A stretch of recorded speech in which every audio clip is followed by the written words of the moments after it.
S वैद्य थे, जो कि काफ़ी इम्पोर्टेंट फिगर थे हमारे ऑपरेशन ब्लू स्टार में, तो किसी इन्वेस्टिगेशन को सक्सेस तक ले जाना हो।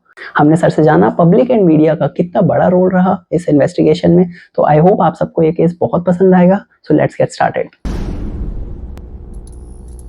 मॉर्निंग सर, हमने जैसे पिछले एपिसोड में बात करी ऑपरेशन ब्लू स्टार के बारे में, terrorist cases, high profile terrorist cases मिलने लगे और जो कि 12th जनरल थे ऑपरेशन ब्लू स्टार में, तो अब सीबीआई ने कैसे इस केस की इन्वेस्टिगेशन करी? सीबीआई ने ब्लू स्टार ऑपरेशन की इन्वेस्टिगेशन शुरू की थी और मैं डीआईजी पंजाब पुणे पहुंच गया और वहां पर मैंने जाके महाराष्ट्र का था और उसका फर्स्ट लेटर साथ था। तो इतनी खबर थी हमारे करता था और घर किराए पर देता था। सर, सीबीआई को कैसे पता चला कि ये एक टेररिस्ट केस है? IB 1437 ये नंबर दिल्ली में जो डीसीपी थे ट्रैफिक थे नीरज विहार एक जगह थी जो आर्मी एरिया के अंदर ही थी, जहाँ पर बहुत। नमस्कार दोस्तों, स्वागत है आप सभी का हमारे इस यूट्यूब चैनल में जिसका नाम है टेल्स ऑफ सेन। दोस्तों, आज के इस एपिसोड में हमने बात करी जनरल एएस वैद्य के असैसिनेशन के बारे में। एक काफ़ी इंटरेस्टिंग केस है। हमने इसमें सर से बात करी कि जो जनरल एएस वैद्य थे, जो कि काफ़ी इंपॉर्टेंट फिगर थे हमारे ऑपरेशन ब्लू स्टार में, उनका असैसिनेशन हुआ। एंड हमने सर से जाना कि सब मोस्ट इम्पॉर्टेंटली एक इन्वेस्टिगेशन केस में, स्पेशली टेररिस्ट इन्वेस्टिगेशन में, पब्लिक का कितना बड़ा रोल होता है अगर किसी इन्वेस्टिगेशन को सक्सेस तक ले जाना हो। हमने सर से जाना पब्लिक एंड मीडिया का कितना बड़ा रोल रहा इस इन्वेस्टिगेशन में। तो आई होप आप सबको ये केस बहुत पसंद आएगा। So let's get started.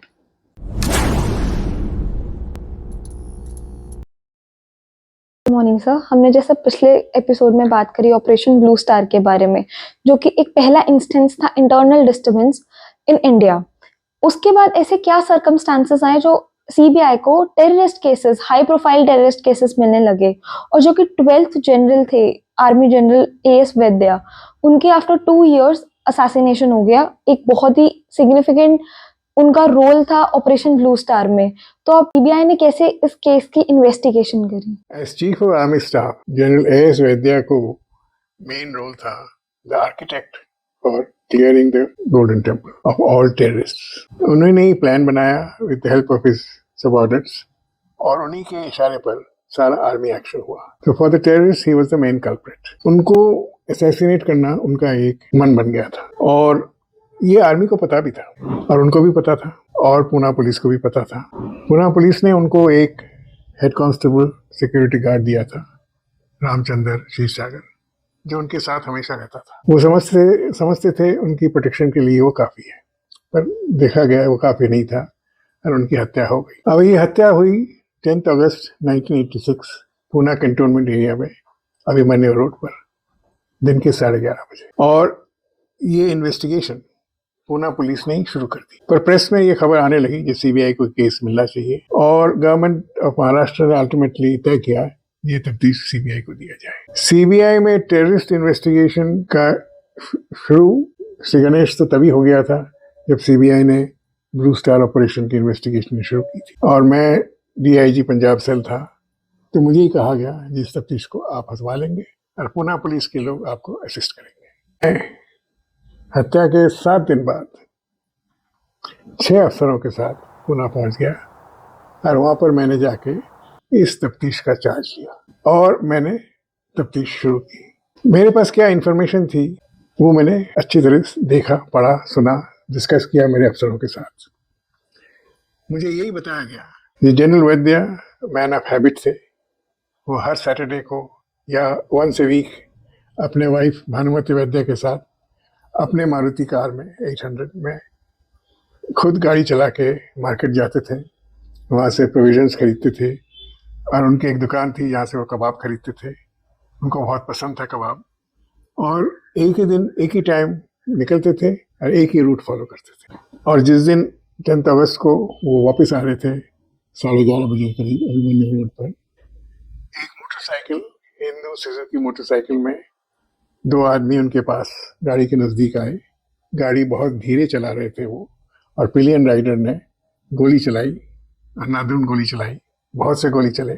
3 general वैद्य के बॉडी में लगे, 1 जनरल मिसेस वैद्य के पास से गुजर गई और उनकी गाड़ी धीरे धीरे रुक गई। ही वॉज स्टीयरिंग व्हील पर स्लम्प्ड हो गए और कुछ देर आगे जाके गाड़ी एम्बैंकमेंट से नीचे आके एक बैरियर के साथ धक्का लगने के बाद रुक गई। उसी वक्त एक मेटाडोर में आर्मी कमांड हॉस्पिटल में लिया गया और वहां पर ही वाज अनाउंस्ड डेड। तो खबर थी ये इंडू सुजुकी मोटरसाइकिल, और पूछताछ में ये पता लगा ये गाड़ी का नंबर महाराष्ट्र का था और उसका फर्स्ट लेटर 7 था। तो इतनी खबर थी हमारे पास। तो मेरी टीम में एक आदमी तो लग गया पता लगाने के लिए कि उस पीरियड में आसपास किसने इंडू सुजुकी मोटरसाइकिल खरीदी है, और बाकी कुछ team along with Panna police ये बताने लग गए ये यहाँ पर कहाँ ये गैंग रही, क्योंकि मुझे ये पता था ये जो टेररिस्ट गैंग है वो जहाँ भी जाता था उसके पहले रेकी करता था और घर किराए पर देता था। सर सीबीआई को कैसे पता चला कि ये एक टेररिस्ट केस है? हाँ, ये महाराष्ट्र पुलिस का बॉम्बे ब्रांच ने जब एंटीओक हिल में एक हाइड आउट टेररिस्ट का रेड किया था, वहाँ पर एक किताब उनको मिली थी जो एक डिटेक्टिव किताब थी, आई ऑफ ए नीडल, एलन सिलेटो की लिखी हुई। किताब पर एक पेज पर एक दिल्ली का नंबर लिखा हुआ था, DIB 1437। ये नंबर दिल्ली में जो DCP थे ट्रैफिक थे नीरज कुमार जी, उनके पास भेजा गया था और उनसे खबर आ गई थी ये गाड़ी भानुमति वैद्या के नाम रजिस्टर है। तो 2 and 2 4 होता है, टेररिस्ट हाइड आउट, वहां पर किताब मिले, गाड़ी का नंबर मिले और भानुमति वैद्या की कार हो, तो क्लियर हो जाता है ये टेररिस्ट उस ताक में थे कि इस गाड़ी में जो ऑक्यूपेंट है उसको मारे। इस गाड़ी के ऑक्यूपेंट भानुमति वैद्या जनरल वैद्या होंगे। तो ये क्लियर था ये टेररिस्ट क्राइम था। तो हमारी टीम 2 काम में लग गई, एक तो MKTS गाड़ी ढूंढने में, इंडो सुजुकी मोटरसाइकिल, और एक घर कहाँ पर वो किराए लेंगे। हमने पता लगाया जो महाराष्ट्र पूना में उस टाइम सलून के विहार एक जगह थी जो आर्मी एरिया के अंदर ही थी, जहाँ पर बहुत से आर्मी ऑफिसर्स ने घर बनाया था, पूना सिटी से दूर था, आइसोलेटेड था। तो हमने टीम लगाई वहां पर ऐसा घर ढूंढने में जहाँ पर टेररिस्ट शायद रहे, और ये काम हमने बड़ी जोरों से किया, पर हमें इमीडिएटली कोई सक्सेस नहीं मिली। हमने प्रेस में भी photos of terrorist who could be involve in this crime भेज दिए और प्रेस को बार बार खबर देते रहे कि हम टेररिस्ट ढूंढ रहे हैं, ये टेररिस्ट किलिंग ही है या टेररिस्ट ढूंढ रहे हैं।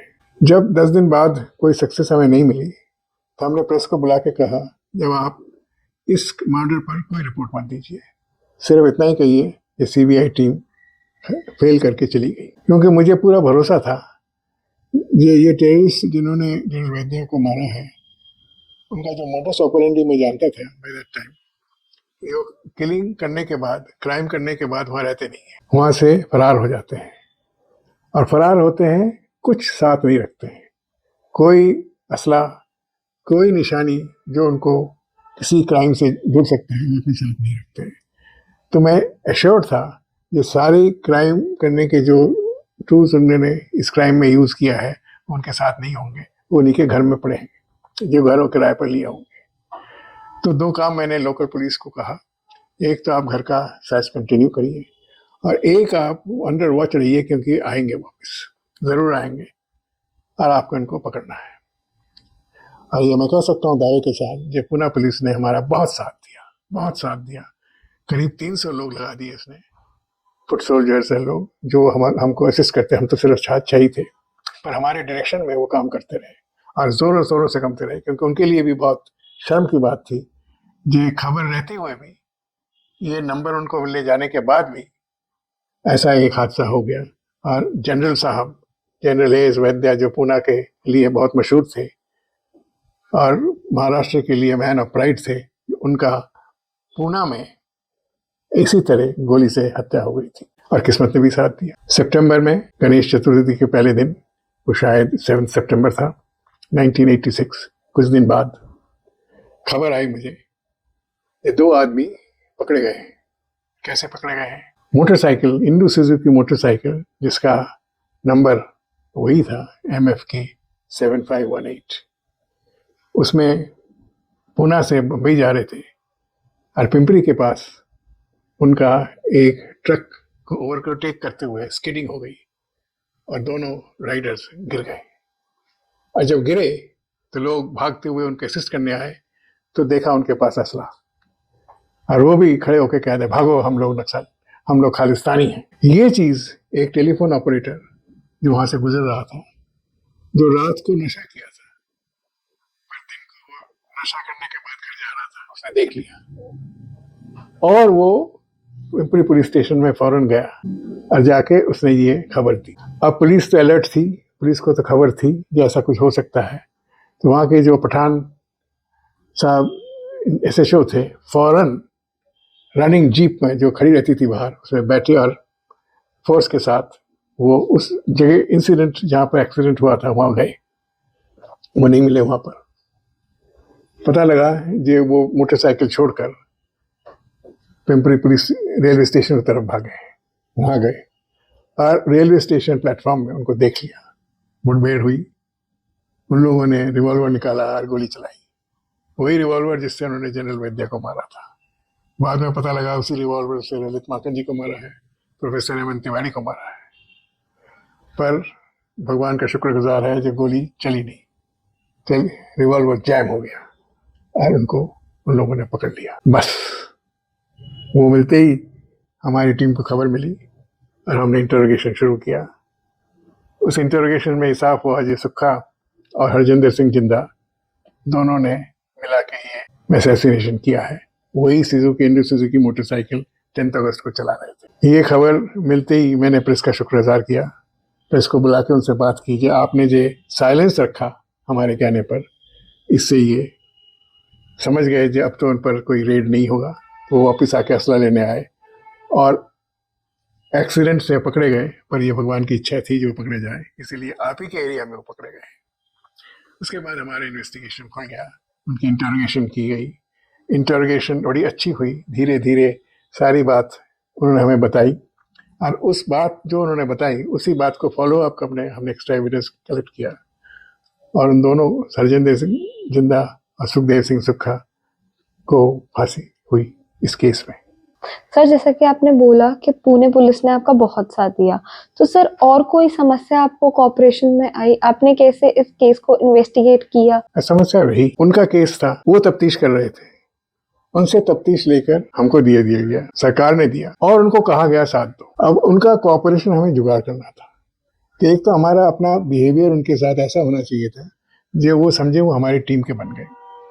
तो मेरे लिए एक खुशकिस्मत बात थी, जो डीसीपी थे, जो हमारे साथ मेन डीसीपी 2 थे, उनमें से एक डीसीपी जयपुर का था और मेरे स्कूल का ही स्टूडेंट रह चुका था, मेरे से काफी जूनियर स्कूलमेट था, मिस्टर माथुर। तो उसने तो मेरा साथ दिया। फिर जो कमिश्नर थे, commissioner of police mister Simon, veteran police officer थे, वो भी चाहते थे ये केस सॉल्व हो। मुश्किल इस बात की हुई कि उनके जो सीनियर थे, जो डायरेक्टर जनरल ऑफ पुलिस थे, वो थोड़े ओल्ड प्रोफेशनल थे और उनको ये विश्वास था ये तफ्तीश जब होती है, तफ्तीश के बारे में कोई खबर बाहर नहीं पहुंचनी चाहिए। और मेरी राय थी ये टेररिस्ट किलिंग जो होते हैं, जो टेररिस्ट काम करते हैं, वो तफ्तीश के नजरे में जब हैं तो उनके बारे में बात होनी चाहिए, क्योंकि वो कोई पर्सनल किलिंग है नहीं, वो करते हैं फॉर नोटोराइटी, फेम के लिए। उन्होंने पहले ही एक टेररिस्ट ऑर्गेनाइजेशन ने क्लेम भी कर लिया था कि हमने इस किलिंग को किया है। तो साफ था जे वो चाहते थे कि लोग जाने जे टेररिस्ट ने ही जनरल वैद्य को मारा है और मारा है क्योंकि उसने ऑपरेशन ब्लू स्टार किया था। तो हमारा कन्फ्रंटेशन उनके साथ होना चाहिए कि हमको भी पता है जो तुमने किया है और हम तुम्हारे पीछे हैं, तुमको हम पकड़ेंगे। और लोगों को अगर पता लगे जे टेररिस्ट किलर्स घूम रहे हैं, लोग सतर्क होंगे और पुलिस के साथ कोऑपरेशन करेंगे। ये जो मेरा बिलीफ था और ये बिलीफ सच निकला, क्योंकि आप बताइए एक इंसिडेंट पिंपरी चिंचवड रोड पर होता है और एक आदमी जो देखता है वो खुद पुलिस स्टेशन में जाके बोलता है। यहाँ के लोग पुलिस से दूर रहते, पुलिस के बाद कोई खबर देना नहीं चाहता, पर पब्लिसिटी मिली थी, लोगों से मांगा गया था सपोर्ट, लोगों को कहा गया था कि आपके जनरल को मारा है, आपको कोई खबर मिले तो जरूर पुलिस को बताइए। और ये कैसे ये चीज खबर फैलाया गया क्योंकि हमने प्रेस को साथ लिया था। तो वो टेलीफोन ऑपरेटर पुलिस स्टेशन गया, तकलीफ की, पुलिस स्टेशन में जाके बताया ऐसा इंसिडेंट हुआ है। तो मैं समझता हूँ प्रेस को साथ लिया, प्रेस ने इस खबर को पब्लिश किया, लोगों को सतर्क किया, लोगों को बताया गया कि आपके जनरल को टेररिस्ट ने मारा है। लोग इसीलिए तैयार थे, सतर्क थे और लोगों ने पुलिस का साथ दिया। अगर वो टेलीफोन ऑपरेटर पुलिस स्टेशन में नहीं जाता तो ये पकड़े नहीं जाते, इंसिडेंट हो जाता है, वो चले जाते, भाग जाते। तो ये जो नतीजा पब्लिसिटी का हुआ, मेरा बिलीफ ये टेररिस्ट क्राइम के बारे में आपको खबर देनी चाहिए। अब आप ही सोचिए, एंटॉप हिल में किताब मिली, उसमें DIB 1437 लिखा हुआ है, वो मई 3 को मिली, और 10 अगस्त 1986 में जनरल वैद्य के असैसिनेशन हुआ। ऐसी खबर अगर जनरल वैद्य को दे देते और पब्लिसिटी हो जाती ये गाड़ी पर टेररिस्ट हमला कर सकते हैं, तो क्या जनरल वैद्य वो गाड़ी चलाते? वो बच जाते। सर, बाकी ऑफिसर्स से आपकी स्ट्रैटेजी कैसे अलग थी? ये सोच जो लोगों की थी, सब इंफॉर्मेशन गार्डेड रखो, सीक्रेट रखो, क्योंकि इसमें वो अलर्ट हो जाएंगे। ये कामयाब फॉर दोज किलिंग्स होती है जो पर्सनल गेन के लिए होते हैं, पर जहां पर टेररिस्ट किलिंग होते हैं वहां पर वो भी नोटराइटी चाहते हैं, और आप उसको सॉल्व करने के लिए पब्लिक की सपोर्ट चाहिए, प्रेस की सपोर्ट चाहिए। तो मैंने सोचा ये करना चाहिए। मुझे तकलीफ हुई, मेरे खिलाफ चिट्ठियां गई फ्रॉम DGP, ये पेस्टिसाइड वाला बात कर रहे हैं, पर मैंने मेरे डायरेक्टर को कन्विंस कर लिया था जो मेरा मेथड ऑफ इन्वेस्टिगेशन यही है, और उन्होंने मेरा पूरा साथ दिया। यहाँ तक कि DGP जोग साहब ने लिखा ये मिस्टर सेन को इन्वेस्टिगेशन से हटा लेना चाहिए, क्योंकि वो हमारे बात नहीं मान रहे हैं। तो जो कात्री साहब ने जवाब दिया, उन्होंने जो किया वो ठीक किया, और वो हमारे अच्छे अफसर हैं, वो साथ रहेंगे। हमारी डिफरेंस ऑफ ओपिनियन रह सकती है, और इसका माने नहीं जो उनको हटाया जाए। और ये मैं कह सकता हूँ दावे के साथ, जो पुणे के जो पुलिसमैन थे, जूनियर पुलिसमैन थे, वो सब ने मेरे साथ दिया। Thank you so much sir, आपने हमारे व्यूअर्स को आज एक और नया केस के बारे में बताया, जिसमें आपने ये बताया कि टेररिस्ट केसेस में कैसे पब्लिक सपोर्ट एक बहुत ही ज़्यादा इम्पोर्टेंट फैक्टर है, और कैसे आपको सक्सेस मिले इस इन्वेस्टिगेशन में। Thank you so much.